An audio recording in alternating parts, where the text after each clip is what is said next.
Gusto hapa-hapa posisyon ang akong sugar mommy nga si Berna. Ako si Nonoy DJ Sam, 19 anyos. Nabuhi na jud ko DJ Sam sa pagpangwarta.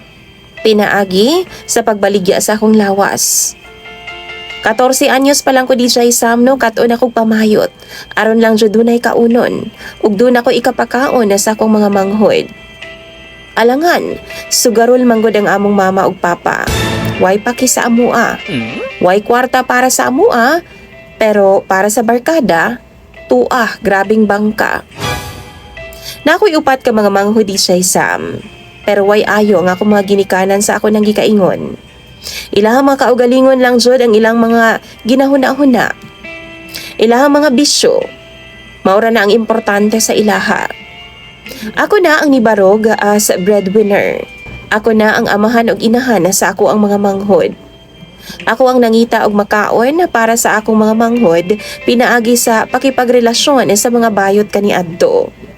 Pero tungod na hadlok pud ko DJ Sam, nadutlan pud ko sa kanang istorya bitaw nga basin magka-HIV lagi daw ko, magka-AIDS. Mao to nangita kog laing pamaagi. Nagstick na ko DJ Sam sa usa ug dili na bayot. Pero sa tiguang babay, sa usa ka lola. Way lain DJ Sam kundi ang biyuda sa among lugar. Amo ra pong silingan. Hubag pa pud si lola DJ Sam. Siya ang akong sugar mommy. Itago na lang nato siya sa pangalang Berna. 66 years old na si Berna DJ Sam. Pero sa ako nang gikaingon, bongga gihapon kay siya, labi na pag-abot sa kama.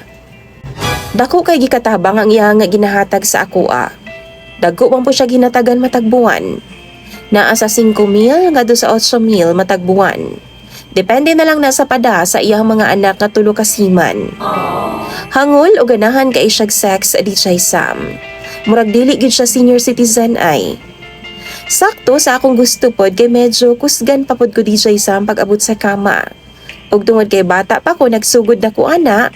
Medyo hangol-hangol na pud ko pag-abot ni ana. Tungod sa suporta ni Berna sa amuha DJ Sam, nakabuhi ko sa akong mga manghod. Plus, naka-eskwela pa jud kog padayon sa high school. Easy money, kumbaga. Dili ko ma-stress a DJ Sam sa akong oras. Kaso, namroblema ko karon. Alangan naman DJ Sam, namang gud siya gusto buhaton nga posisyon. Kana bitang bullfrog position lagi daw. Kanang talikod gakos sa DJ Sam. Kanang magdapa siya sa salog, tapos ako pod nakadapa sa iyang likod. Samtang nagmaneho ko sa iyaha DJ Sam.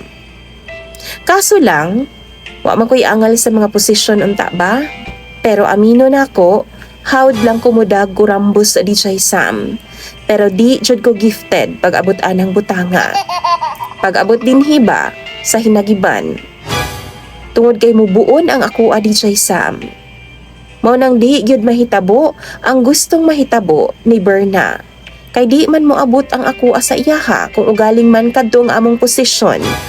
Maong di gyud nako na mabuhat sa iyaha ang bullfrog position DJ Sam. Muundang na lang ko og mag-change position. Kay di man gyud kaya. Pero ang problema DJ Sam kay dili siya satisfied sa akoa. Mahadlok pud ko DJ Sam nga mangita siya glain kay pasabot ni ana, mawad-an pud kog panginabuhian. Unsaon na lang ang akong pag-eskwela, unsaon na lang ang akong mga manghod.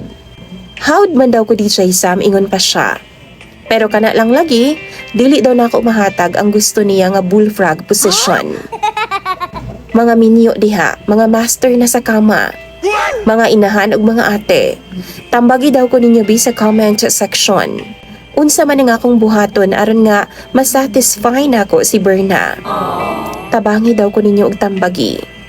Imong sender DJ Sam og follower, Nonoy.